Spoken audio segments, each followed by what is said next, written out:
सर्वांना जय शिवराय.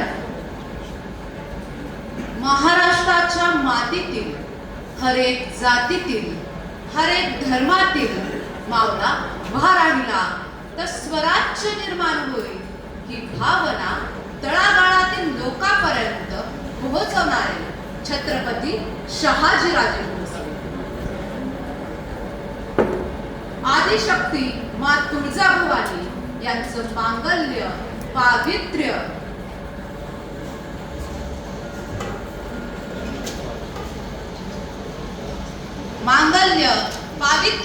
आणि वात्सल्य पोटाला जन्माला घेऊन येणाऱ्या राष्ट्रमाता माँ जिजाऊ साहेब, ज्या युग पुरुषाचं नाव ऐकल्यानंतर आजही आमच्या प्रत्येक आईला असं वाटतं की असा पुत्र माझ्या पोटी जन्माला यावा, असा सर्वोत्तम पुत्र छत्रपती शिवाजी महाराज.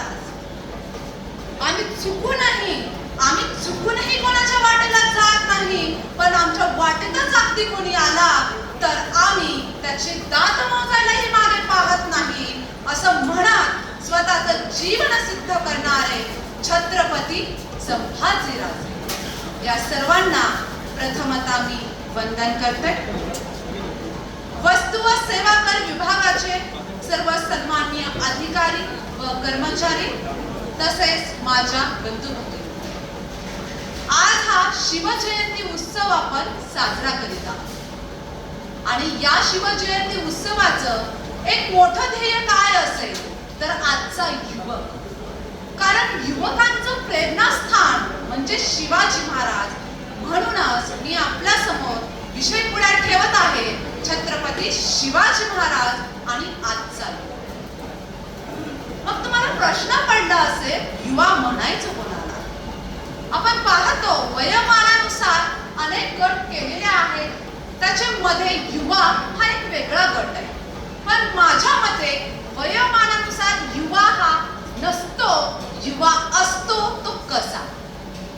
सो एक 18 वर्षाचा युवा आहे आणि पेंगाळलेल्या अवस्थेमध्ये आहे, ज्याच्या आयुष्यात एकही ध्येय नाहीये, ज्याचे विचार आचरणात नाहीये, याला युवा म्हणायचं का? ज्याचे विचार आचार आणि ज्याच्याकडे बुद्धी आहे आणि ती आचरणात आहे, अशा कुठल्याही वयोगटातील व्यक्तीला युवा म्हणायचं. आणि हेच युवा घडवण्याचं कार्य कोणी केलं असेल ते आमच्या महापुरुषांच्या विचाराने केलेलं आहे. छत्रपती शिवाजी महाराज यांचा आपण इतिहास पाहिला, आपण शिकला देखील तो इतिहास, पण मार्कापुरता शिकला. 4 मार्कासाठी छत्रपती शिवाजी महाराज, 5 मार्कासाठी आग्र्याहून सुटका, अशा पद्धतीने आपण इतिहास शिकला. खरा इतिहास पाहत असताना छत्रपती शिवाजी महाराज यांचे विचार आचरणात आणण्याची गरज आहे. जेव्हा छत्रपती शिवाजी महाराज यांनी स्वराज्याची स्थापना केली, त्यासमोर त्यांच्यासमोर एक ध्येय होतं आणि त्या ध्येयासाठी त्यांनी सतत पाठपाठ करून ध्येय आपलं प्राप्तही केलं. ज्यावेळेस आपण आग्र्याचा विचार करतो, आग्र्याची सुटका ही आपण विषय अभ्यासला आहे, पण त्या पलीकडे छत्रपती शिवाजी महाराज आपल्याला जाणून घ्यायचे आहे. या गोष्टीमधून आपल्याला छत्रपती शिवाजी महाराज यांच्याकडून शिकायचं काय आहे? त्यांची बुद्धी, त्यांचा संयम आणि त्यांचा धैर्य. जेव्हा छत्रपती शिवाजी महाराज यांचा विचार करायला लागते त्यावेळेस एक गोष्ट आवर्जून मला सांगायला आवडते, ती म्हणजे काय? जेव्हा छत्रपती शिवाजी महाराज औरंगजेब हा स्वतःला आलमगीर म्हणायचा. आलमगीर म्हणजे काय? आलम या शब्दाचा अर्थ असा होतो, आलम म्हणजे विश्व आणि गीर म्हणजे काय? गिरफ्त करणे. संपूर्ण विश्वाला गिरफ्त करायला निघाला हा आलमगीर. याला चपराक बसला होता त्या 2 घटनेमुळे. शाहिस्तेखान जो औरंगजेबाचा काय भाचा होता, यांची पुण्यात घुसून बोटं छाटली. आणि दुसरा जो आहे ते म्हणजे काय? ज्यावेळी सुरतेवरचा छापा असेल, या गोष्टीमुळे त्याचा अपमान झाला आणि याचाच बदला म्हणून त्याने मिर्झा राजे जयसिंग यांना स्वारीसाठी पाठवलं. मिर्झा राजे जयसिंग हे महाराष्ट्रावर चाल करून गेले. 1 लाख सैन्याचा फौज फाटा घेऊन ते महाराष्ट्रावर चाल करून गेले. मिर्झा राजे जयसिंग यांच्या समोर आता लढणं शक्य नव्हतं, कारण स्वराज्याची होणारी हानी आणि जी रयता होती ती होरपळीत होती. प्रत्येक वेळेस संकटासमोर छाती उभी करून थांबणे गरजेचं नाही, कधी कधी माघारी घ्यावी लागते. हीच गोष्ट छत्रपती शिवाजी महाराज यांना कळली आणि छत्रपती शिवाजी महाराज यांनी माघार घेतली आणि आग्र्याचा तह झाला, ज्याच्यामध्ये छत्रपती शिवाजी महाराज यांनी 23 किल्ले आणि 4 लाख लक्ष प्रदेश इतका देऊ केला. जेव्हा छत्रपती शिवाजी महाराज आपण वयाच्या इतक्या मोठ्या स्तरावर येऊन पोहोचले असता, मागे पाहत असताना 15-16 वर्षापूर्वी आपल्या राज्यातील सर्वात महत्त्वाचे असे किल्ले तहामध्ये देऊन टाकले. आज आपलं काय आहे, शेतामध्ये पीक नाही आलं तर अत्यंत टोकाचा विचार करणारी युवा पिढी आपल्यामध्ये आहे. परीक्षेमध्ये अपयश आलं तर आपण आत्मदहनाचा प्रयत्न करतो.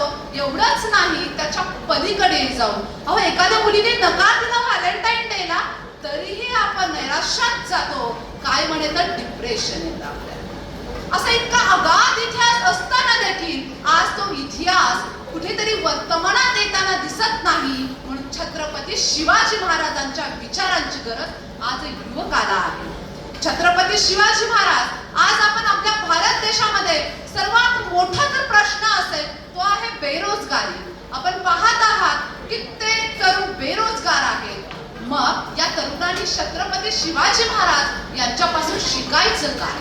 छत्रपती शिवाजी महाराजांनी 400 वर्षापूर्वीही जहाज बांधणीचा कारखाना सुरू केला होता. आपल्या युद्धासाठी लागणारे शस्त्रास्त्रासाठीचाही कारखाना सुरू केला होता. म्हणजे ही आपल्याकडे उद्योगाची इतकी मोठी पार्श्वभूमी असताना देखील आपण बेरोजगार आहोत आणि याच्यासाठी आपण संप मोर्चे काढतो. इतकं शासन आपल्याला भांडवल पुरवूनही आपण उद्योगामध्ये उतरत नाही, कारण उद्योगामध्ये उतरायचं असेल तर त्याला लागते ती हिंमत आणि हीच हिंमत मिळवायची असेल तर छत्रपती शिवाजी महाराज यांचा इतिहास आपल्याला आचरणात आणायची गरज आहे.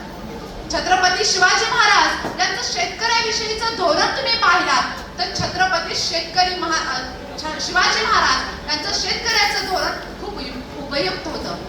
ज्या वेळेस दुष्काळ पडलेला असेल किंवा दुश्मनाने जर आपल्या शेतीतल्या पिकाचे नुकसान केलं असेल त्यावेळेस छत्रपती शिवाजी महाराज हे त्यांच्याकडून कर घेत नाहीत. ही सुद्धा गोष्ट आज आपल्याला प्रशासनात घ्यायला हवी असं मला वाटायला लागतं. आज सर्वात महत्त्वाचा प्रश्न जो ऐरणीवरच आहे तो म्हणजे काय आहे? स्त्री सुरक्षा. स्त्री सुरक्षेचा प्रश्न ऐरणीवरच आहे. कालचीच एक घटना आहे, कालच घडलेली घटना, भिगवण येथे घडलेली घटना आहे. आई, मुलगा आणि त्याची बहीण गाडीवरून प्रवास करत होते. त्यावेळेस त्यांना अडवून त्या मुलीच्या आईच्या डोळ्यामध्ये तिखट भरून त्या मुलीला पळवण्यात आलं. म्हणजे आपली मुलगी ही आई, वडील, भाऊ, बहीण असताना सुद्धा सुरक्षित नाही. ही किती मोठी शोकांतिका आहे. छत्रपती शिवाजी महाराज यांचा जेव्हा आपण विचार करतो तेव्हा छत्रपती शिवाजी महाराज यांनी काय केलं स्त्रियांसाठी? राजे पाटील हे एक युवक होते. राजे पाटील एक ग्रस्त होते आणि ते गावाचे पाटील होते. त्या पाटलाने काय केलं? एका स्त्रीवर अन्याय केला. त्या स्त्रीचे वडील त्या छत्रपती शिवाजी महाराज यांच्याकडे आले. ते त्यांना गयावया करायला लागले, माझ्या मुलीवर अन्याय झाला. त्यावेळेसच तिथे छत्रपती शिवाजी महाराज यांचे सोबती उपस्थित होते. छत्रपती शिवाजी महाराज यांनी सोबत्यांना सांगितलं, तुम्ही जा आणि राजे पाटलाला नावाचे पाटील, त्याच्यामुळे त्यांच्यामध्ये मगरुरी खूप होती. ते त्यांना म्हणतात, कोण तो शिवाजी राजा? ते नावाने राजे असतील, आम्ही जन्मता पाटील आहोत, आम्ही तुमच्या सोबत येणार नाही. त्यावेळेस ते परत येतात, छत्रपती शिवाजी महाराजांना सांगतात की राजे पाटील म्हणतात, कोण ते शिवाजी महाराज? आम्ही तुमच्या सोबत येणार नाही, आम्ही पाटील आहोत. शिवाजी महाराज त्यांच्यामध्ये खूप मगरुरी आहे. तेव्हा छत्रपती शिवाजी महाराज म्हणतात की तुमच्या कमरेला ज्या तलवारी आहे त्या फक्त काय शोभेच्या वस्तू आहेत? त्या तलवारी काढा आणि त्याच्या मुसक्या आणून त्याला इथे घेऊन या. असं सांगितल्यानंतर लगेचच सोबती जातात, घोड्यावरती स्वार होतात आणि राजे पाटलांच्या मुसक्यावर छत्रपती शिवाजी महाराज यांच्या समोर आणून उभे करतात. त्यावेळी छत्रपती शिवाजी महाराज सांगतात की ज्या व्यक्तीने अन्याय केला आहे त्याचे हात पाय तोडा आणि चौरंगासारखा त्याला गाढवावर बसवा आणि त्याची धिंड काढा आणि त्याला त्याच्या गावी परत पाठवा. नावाचे पाटील आहेत त्याच्यामुळे त्यांना गाढवावर बसून व्यवस्थित पाठवा असं छत्रपती शिवाजी महाराज सांगतात. त्यावेळेस राजे पाटील छत्रपती शिवाजी महाराजांसमोर गयावया करतात. छत्रपती शिवाजी महाराज म्हणतात, ज्यावेळेस तुम्ही अन्याय करत होता त्यावेळेस तुम्हाला त्या स्त्रीचा आवाज ऐकू आला नाही का? छत्रपती शिवाजी महाराजांनी तर फरमानच काढलं की यानंतर जर माझ्या स्वराज्यामधल्या कुठल्याही आई बहिणीवर जर अन्याय अत्याचार झाला असेल, जो कोणी व्यक्ती करेल त्याचे डोळे बाहेर काढा असं छत्रपती शिवाजी महाराज यांनी कडक शब्दात फरमानच काढलं. हा स्त्री आदराचा इतिहास आपण घ्यायला. आज आपण पाहतो की 2 वर्षाच्या मुलीवर बलात्कार केला जातो, ज्याला स्त्री नावाचं अस्तित्वही माहित नाही. म्हणजेच काय, आपण स्त्रीला श्रूथात्व इतकं मर्यादित धरलं. श्रू म्हणजे पसरविणे आणि वंश पसरणे इतकं आपण मर्यादित धरले की काय असं मला वाटायला लागतं. छत्रपती शिवाजी महाराजांचा इतका आगाध महिमा असताना देखील आज वर्तमानात इतक्या गोष्टी घडतात, त्याच्याने माझं म्हणणं खिन्न होतं. ज्याच्या पलीकडे जाऊन छत्रपती शिवाजी महाराज यांचा गणिम काहा पहा. ज्यावेळेस जावळीचे जे प्रतापराव मोरे होते त्यांनी काय केलं की ते आदिलशहाला मदत करायचे स्वराज्याच्या विरोधात. त्यावेळेस छत्रपती शिवाजी महाराज यांनी त्यांना पत्राद्वारे सांगितलं की तुम्ही त्यांना मदत करू नका. मदत केलात तर गाठ आमच्याशी आहे आणि युद्धामध्ये आम्ही तुमचा भाग जिंकून घेऊ. जावळीचे प्रतापराव मोरे हे ऐकले नाही, युद्धासाठी तयार झाले. युद्ध झालं आणि तो प्रदेश छत्रपती शिवाजी महाराज यांनी जिंकला. जिंकल्यानंतर छत्रपती शिवाजी महाराज यांनी फ्लेक्स लावले नाही, ना कुठला पार्टी केली नाही. छत्रपती शिवाजी महाराजांनी दुसरी रणनीती आखली. त्यांनी समोरच असलेल्या खोलप्या डोंगरावर एक दुर्ग बांधायला घेतला.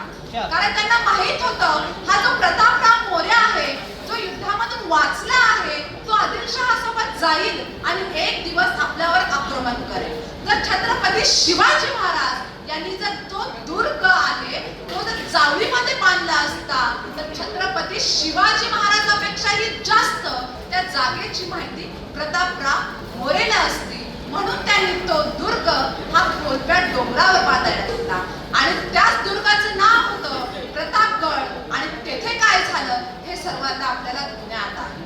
असं छत्रपती शिवाजी महाराज यांच्याकडे दूरदृष्टिकोन होता. हा दूरदृष्टिकोन आपण सर्वांनी आत्मसात करायला हवा. जेव्हा एक वडील म्हणून आपल्या मुलाशी आपण वागतो त्यावेळेस एक छोटंसं उदाहरण आहे. छत्रपती शिवाजी महाराज आणि आपल्यासोबत जात असताना आग्र्याला संभाजी महाराज यांना सोबत घेऊन जातात. जात असताना त्यांच्यामध्ये कदाचित बोलणं झालंही असेल. छत्रपती शिवाजी महाराज आपल्या पुत्राला म्हणाले असतील की बाळ संभाजी, तुम्ही आमचं यश पाहिलं, तुम्ही आमचा पराक्रम पाहिला, तुम्ही आमचा संघर्षही डोळ्यांनी पहा. असे वडीलही आज समाजामध्ये निर्माण झाले पाहिजे, ज्यांनी आपल्या संघर्षाची जाणीव आपल्या पुत्राला करून दिली पाहिजे. एवढंच नाही, जेव्हा आग्र्याला जातात त्यावेळेस आग्र्यामध्ये त्यांना काय दिलं, हत्ती हा भेट म्हणून दिली. त्यावेळेस दिलेर खान काय म्हणतो, दिलेर खान संभाजी महाराजांना म्हणतो, संभाजी आप तो बहुत छोटे हैं और ये हाथी बहुत बड़ा, आप इसे आपके महाराष्ट्र में कैसे लेके जाएंगे. त्यावेळेस संभाजी महाराजांनी एका छोट्याशा संभाजी महाराजांनी दिलेलं उत्तर खूप मार्मिक होतं. संभाजी महाराज म्हणतात, आप ये बताए, हमारे आबा साहब ने जो 23 किले आपको दिए हैं वो तो महाराष्ट्र में है और आगरा महाराष्ट्र से बहुत दूर है. ये किले आप आगरा तक कैसे लाएंगे. हा हजर जबाबीपणा सुद्धा आपल्याला शिकवता आला पाहिजे. खरं तर वेळेअभावी मला आवडतं घ्यायला हवं. खरं तर जेव्हा मी स्त्री धोरणाविषयी बोलले त्यावेळेस आजची परिस्थिती सांगितली खरं तर छत्रपती शिवाजी महाराज हे जयंती उत्सवापुरते मर्यादित असायला नाही पाहिजे. त्यांचे विचार हे पुस्तकातून मस्तकात गेले पाहिजे. हे मस्तक कुठेतरी नतमस्तक झालं पाहिजे. आणि जेव्हा आपलं मस्तक एखाद्या गोष्टी समोर आदराने नतमस्तक होतं त्यावेळेस समाज घडला जातो. त्याच्या पलीकडे जाऊन आज जो मी भारत देश पाहते तो भारत देश कधी कधी तर मला बेरोजगारीच्या विळख्यामध्ये अडकलेल्या चक्रव्यूहामध्ये जसा अभिमन्यू अडकला तसं चक्रव्यूहामध्ये अडकलेला युवा दिसतो. आणि या युवाला यातून बाहेर काढायचं असेल तर एक वाक्य जे आहे स्वामी विवेकानंदांची विश्व हिंदू परिषद ज्या वाक्यावर स्थिर होती ते वाक्य सांगणं गरजेचं वाटतं. एतामा प्रपगन्ते तांतथैमज महांते मम वर्तानुवर्तते मनुष्य सार्थ सर्वस्या.